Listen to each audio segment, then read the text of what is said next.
Hello, it's Dragon Tank 1400, and these are my thoughts on the second episode of the show Fillmore. Fillmore, if you don't know, is a detective show in a middle school setting where the crimes are parodies of real crimes. And the show itself takes the crime seriously like a normal detective show would. Along with this, the show has moral lessons wrapped up in the story. These moral lessons are why I'm going to talk about this show.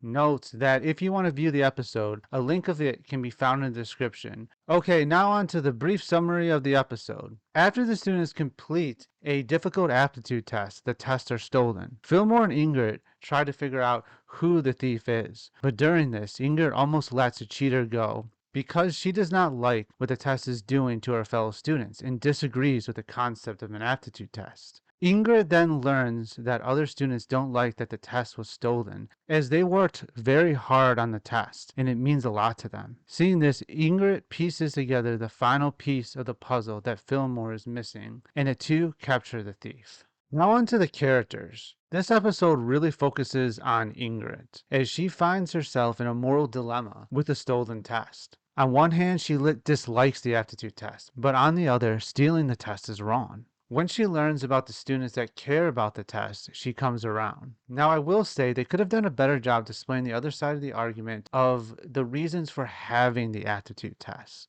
And that is difficult to test if a school is doing their job teaching their students. Now, there are, of course, better ways than an aptitude test to do this, but this was not even mentioned in the episode. We also learned that Ingrid was a troublemaker in her past, which I do hope comes up in future episodes, just like a photographic memory did in this episode. As in last episode, it was mentioned, and in this episode, she actually used the fact that she has a photographic memory to figure stuff out. Now on to Fillmore, as he is shown to be fair but tough when he realizes that Ingrid almost let a criminal go. He talks with her and gives her advice, but is firm in saying that what she did was wrong. On this note, the episode did a good job with the friendship between Fillmore and Ingrid. They felt like they were partners and friends in this episode, which helps when Fillmore talks with Ingrid about almost letting a criminal go and gives more weight to that moment as well. I really thought the scene was done pretty well. Okay, now on to the morals. Now, the first moral I want to talk about is that the ends don't justify the means, and that if you disagree with something, it doesn't give you the right to commit any criminal acts, whether it's thievery, acts of violence, or anything like setting fires or anything.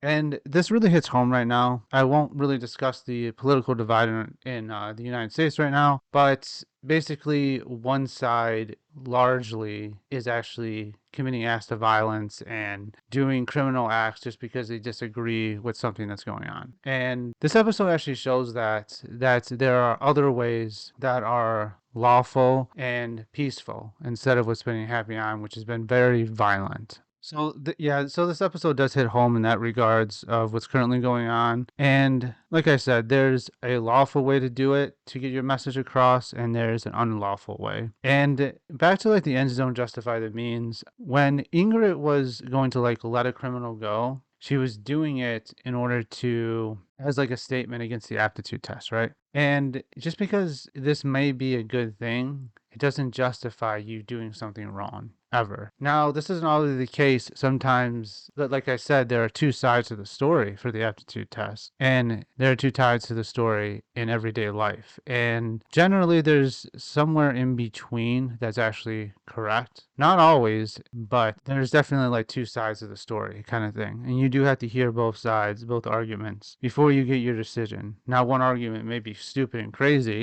I'm not going to mention what side, but you still actually should hear their arguments. And really, and this is just a side note here, the best way to kind of figure out if your worldview is right is to come up with the best arguments against something that you believe and then try to logic it out, basically. That's just a side note, though. The other thing I would like to mention with this is that small things really can make a difference. The episode shows that Ingrid was doing like a small thing with a poster at the end. But as a Christian, like small things can really make a difference, especially when like telling someone about Christ or anything like that. You can plant seeds into someone's heart. You can water those seeds and everything like that. You may never see the growth, but it may have all the difference.